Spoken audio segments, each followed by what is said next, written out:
Hi, welcome to the Daily Decrypt. Your currency competition is ready, little Billy. I'm your host, Amanda, and today's episode is brought to you by BitShares. Today I've spoken with Roger Ver, the one and only Bitcoin Jesus. He's in Acapulco, getting ready to make a presentation at Anarchapulco, and so he doesn't have lightning fast connection speed, but his point comes through loud and clear. So I have with me the Bitcoin Jesus. And before we get into today's topic, which is very related to one being a symbol of peace, Roger Ver, tell us why you are called Bitcoin Jesus. I didn't really choose that nickname for myself, but when I first heard about Bitcoin, I realized what a wonderful, powerful tool it is to improve the lives of people all over the planet. And I did my absolute best to tell as many people about it and set them up with Bitcoin wallets and explain to them why this is going to improve the lives of everybody on the planet. And somehow along the way of me telling as many people as I could get to listen about Bitcoin, people started calling me Bitcoin Jesus, I guess. But anyhow, here we are today, more than 5 years later, and Bitcoin is really entering mainstream consciousness. Microsoft, IBM, Dell Computer, anyone and everyone in the tech space is well aware of Bitcoin at this point. You know, I actually know people who said, hey, I went to PorcFest, some number of years ago, and I sold something to Roger Ver, like a soda or a coffee or whatever, and he paid me in like a Casasius coin or two.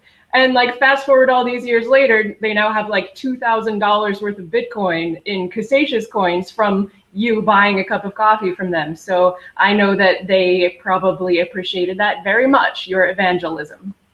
Yeah, I remember that was I think a lot of people don't realize just what an important role libertarians in general and then Free State Project members have played in the spreading of Bitcoin. I remember when I went to that PorcFest, I believe it was the summer of 2012, and I brought maybe 1,000 of the physical Casasius Bitcoins with me, and I did my absolute best to spend them. And at the time, it was like $3,000 worth of Bitcoins or whatever, and I spent them all over the campground, and by the end of the week, everybody at the campground, I think, had some, and if they didn't, because the internet was a little bit spotty out there, so the physical Bitcoins worked really well when that was the case, but it was a fun time. I think for those who know, Mandrick with his famous baklava and bacon weaves, I think he made the most Bitcoin that week because I paid him quite a few because he had great food and other people were as well. But well, that is such a good story. Well, let me move into why I've called you today. So I saw yesterday that you had tweeted an article that was written by Washington Sanchez, who is a developer at OpenBazaar. And he wrote a post on Medium that I believe, I'm just going to let you tell us the title and the sentiment. What is this article that I'm asking you about? Yeah, it was about a week ago. And I think from what I recall, it was basically just saying, hey, let's all get along and let's collaborate and imagine how much more we can get done if we all work together. And I think that's the right sentiment, even if it's not necessarily always possible in reality. But as a group, we can get more done as individuals, but certainly don't force or coerce others to be part of your group if they're not interested in being part of your group. But I read his post there, and I liked the sentiment, so I tweeted it back out because I thought it was at the very least the right attitude, even if it's not necessarily possible in every instance or circumstance. Yeah, so what he had said was, okay, so on the core side, most of us agree that segregated witness is an awesome idea. And on the classic side, most of us agree that 2 megabyte blocks is also an awesome idea. And so he was saying, well, since increasing the block size requires a fork anyway, which I did not even know, but he said, since that requires a fork anyway, why don't we all basically just fork together and incorporate both of our good ideas? And so, as you just insinuated, there is maybe a high or a low likelihood of that happening. What do you think is the likelihood of that happening? I think it's a fantastic idea, and I hope that happens. And I think just about everybody that's on the side of raising the block size, they like segregated witness too, the vast majority of them. So I don't think there would be a contentious fork if the people on the Bitcoin core side would say, okay, we're going to do segregated witness and increase the block size at the same time. And there's plenty of quotes from people on that side previously saying that they wanted to increase the block size. And then as soon as they came up with the idea of a segregated witness, they didn't seem to be as interested in increasing the actual block size the same way anymore. And the part that's so frustrating for me, my career was in tech. Before Bitcoin, I sold computer memory. I started a company called memorydealers.com. I remember when I started this, I was selling 8 megabyte memory modules, not 8 gigabyte, not 8 terabyte, 8 megabyte memory modules, and they were $650 each. Today, those same 8 megabyte modules are absolute garbage. You have to pay someone to take them away and throw them away. And today, people are worried, how could blocks ever be, 100 megabytes or a gigabyte in the future? That seems so big and crazy. When I was selling these 8 megabyte memory modules for $650 each, the fact that I could buy an 8 gigabyte flash card today for less than $8, that's just crazy, right? That seemed crazy at the time, but today here, it's not that big of a deal. So, and in the future, it's not going to be a big deal either.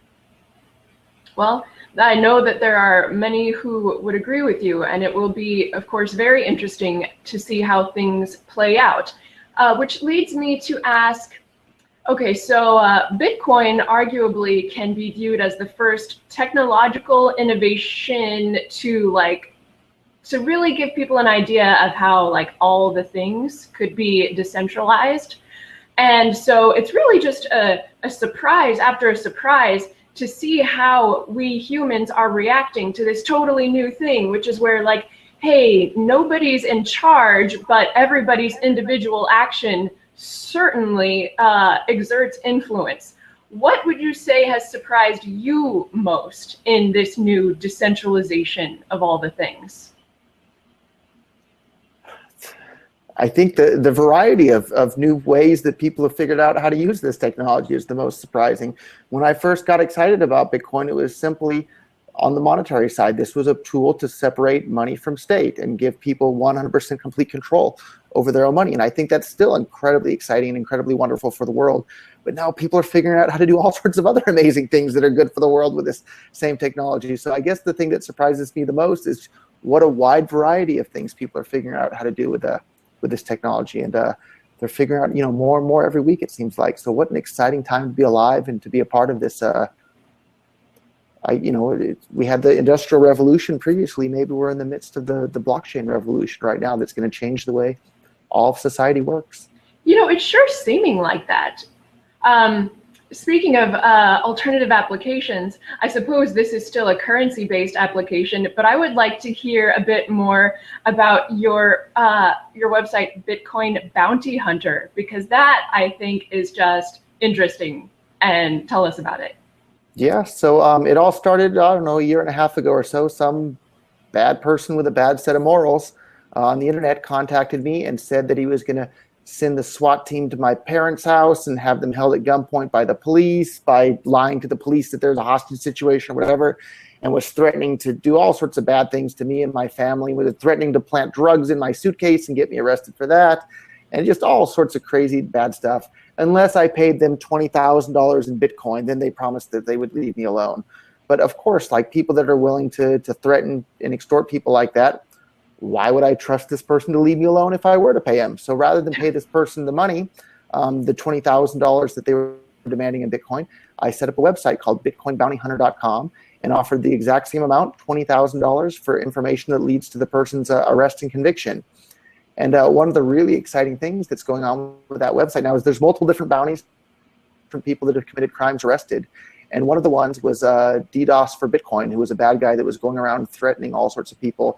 There's currently a 110 Bitcoin bounty for that person's arrest and conviction up there, which is at the time we're talking right now, $45,000 or so.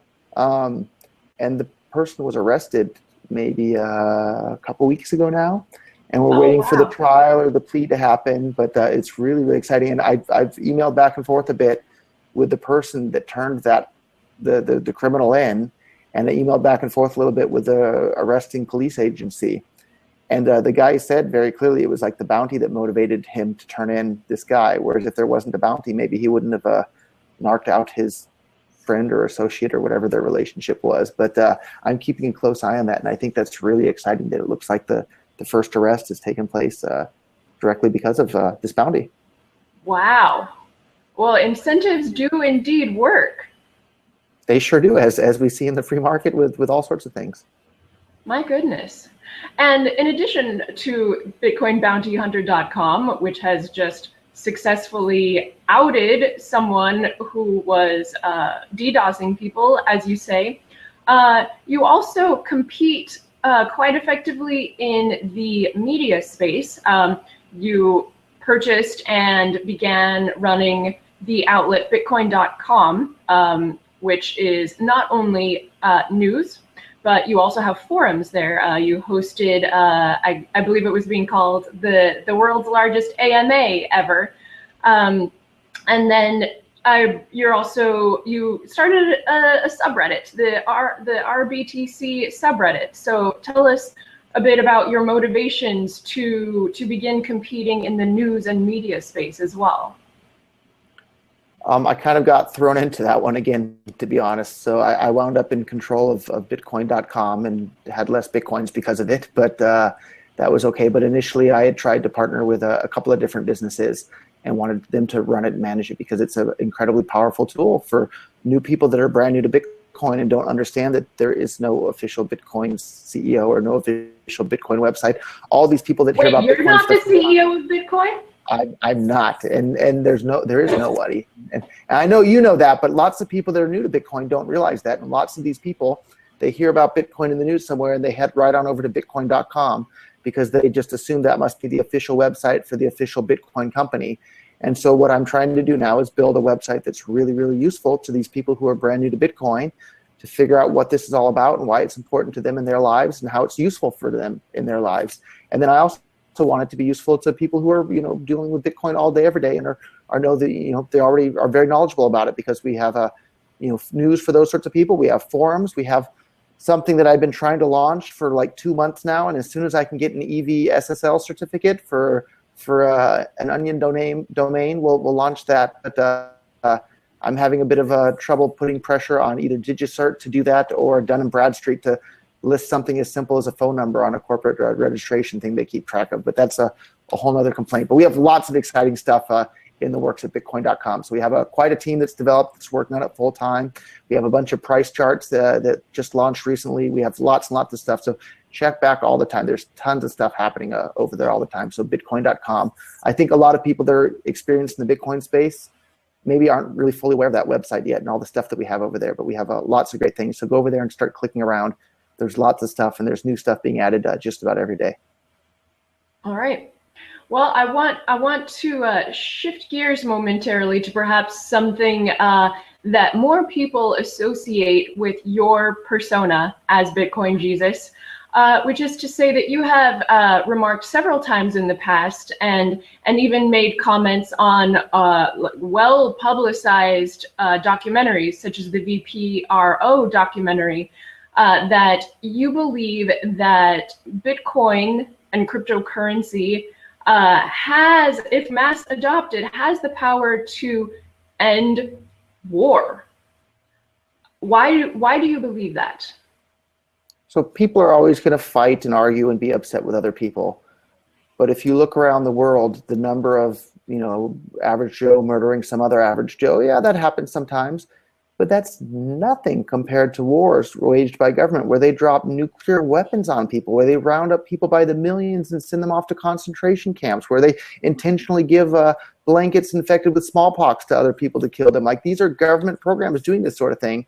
And all of those are funded either by direct taxation or by inflation. And Bitcoin makes the inflation part by governments impossible and makes direct taxation a lot more difficult for them. And what a wonderful, wonderful thing. And if you look around the world, governments are causing all sorts of problems. They're holding back businesses from being able to produce as much wealth and make the world a better place. And they're restricting Uber from being able to give people rides where they want to go. They're restricting Walmart from being able to sell people, products that they need in their lives. It's just insane when you look around that. And suddenly Bitcoin and this whole ecosystem that's developing strips away these controlling bodies' ability to control. And if you think about it, if you're living in the U.S., let's say you live in California, none of the politicians in Washington, D.C. or in Sacramento have ever met you. They don't know anything about your life whatsoever, yet they constantly demand and threaten you and say that you have to obey their laws and their rules, and if you don't obey them, they'll send you to jail for it. And people just go about their lives thinking, yeah, that's just fine. Those are the people in government, and they're doing that. But like, you've never met them. They don't know about you. Why should they have any say in your life whatsoever? If you were to send those people threatening letters in the mail saying that they have to give you 30% of their income and they have to obey your rules and your laws, they would think you're an absolute nutcase for sending them those letters. But if you think about it, they're doing the exact same thing. And when it comes down to it, those people are nutcases for sending letters to hundreds of millions of other strangers around the country and demanding that they obey their laws and their rules, and they'll send them to jail if they don't. It's madness what we have now. And Bitcoin's about to put the entire world on a level playing field where these strangers in far-off cities no longer have the ability or the power to control people living in other parts of the world. And I think that's a wonderful thing for all of humankind, and it's going to lead to a much more peaceful and prosperous society for everybody. So what's not to be excited about that? I mean, when you put it that way, I guess I can't think of anything not to be excited about. Well, to finish, I want to ask you, outside of the Bitcoin realm, because I know that you are an investor in many projects. What in particular has you excited right now outside of Bitcoin? So a lot of people maybe are under the impression that I was an angel investor before Bitcoin, and that's what I was doing. But no, I was a CEO of a tech company selling networking equipment and computer memory. And I'd never made any investments ever in any sort of startup ever until I discovered Bitcoin. And then I poured all the money that I had earned from my previous business into Bitcoin and Bitcoin startups. And even to this day, that's the only sort of thing that I've invested in. One that I'm particularly interested and excited about because I think it has the benefit of really impacting the world in a positive way is BitcoinHivemind.com, which is a decentralized prediction market, which is really exciting. And basically, what it has the net effect of doing is we can, with this tool, we'll be able to harness the wisdom of crowds. And it basically gives us, it's almost like a window into the future where we can have all these experts that know about a particular topic think what they can bet with real money. If we take this particular action today, what is the likely outcome tomorrow or next year based on this action today? So it's just such an amazingly powerful tool so that all of humanity can figure out what actions we should take today in order to achieve a particular set of ends tomorrow.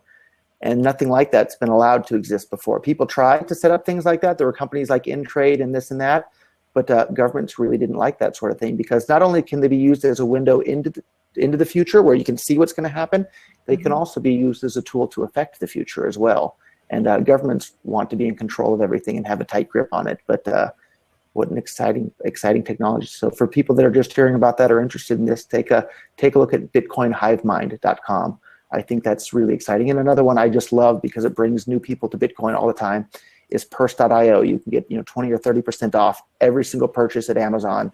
That should get everybody excited about Bitcoin, even if you don't care about monetary policy or moral philosophy or any of the the other stuff that I'm talking about. Even if you love dropping bombs on people in foreign countries with your tax dollars, you should still love Purse.io because you can get 20 or 30% off every single purchase at Amazon. So take a look at that if you haven't as well. It's really easy.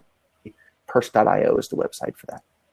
Nice. And now, are predictions already being placed at Bitcoin Hivemind yet, or is that a to-come thing? It's a to-come thing in the very, very, very near future. And we're getting pretty darn close there. Yeah. I mean, it would certainly be, as you say, like such a glimpse into the future to see experts or otherwise interested parties really like placing their money where their mouth is, right? It's like, isn't that the thing about prediction markets? They make it so that talk can't be cheap anymore. Like talk becomes right. Pricely. That's not a word. Costly. There's a cost associated with it, and you're not going to risk your own money unless you genuinely think what you're thinking is right. So there's 1,000,001 people on the internet that'll espouse all sorts of opinions about this or that. But I think a lot of them wouldn't be as confident of their position or what they're saying if they didn't have to actually put some money on the line. And that's what makes monetarily based prediction markets so incredibly powerful, is that there's a financial incentive for you to be right there. And what an incredibly powerful tool for all of humankind. And the guy behind that project is a super, super, super smart guy. And as are lots of people in the Bitcoin space. But I'm really excited about that project in particular as well. And I'm excited to see it launch. Well, I can see why, because it also ties back into your stance against war, because the people who wage wars, it seems that they profit whether they win or lose the wars, regardless of how much destruction there is. The people waging the war always profit, and so they're not at all putting their money where their mouth is, so to speak. And so I really see a sort of, circuitous, I see a pattern in the things that you support. And yeah, thanks so much for giving me your time and sharing of your projects. Always my pleasure. Thanks so much. Today's episode is brought to you by BitShares, a currency with a decentralized exchange built right into its wallet, where you can trade user-issued tokens as well as asset-pegged smart coins, all while holding your private keys the entire time. You're also invited to participate in the upcoming BitShares liquidity event on February 29th. More details about that event are located in the description section, and you can learn more about the currency and its network at bitshares.org. And did you know that the Daily Decrypt has a soundtrack? Yes, of course we do. Every song that's ever been played on the show is located in one happy playlist for your convenience on the Daily Decrypt's YouTube page. Enjoy at your next party, family gathering, or road trip.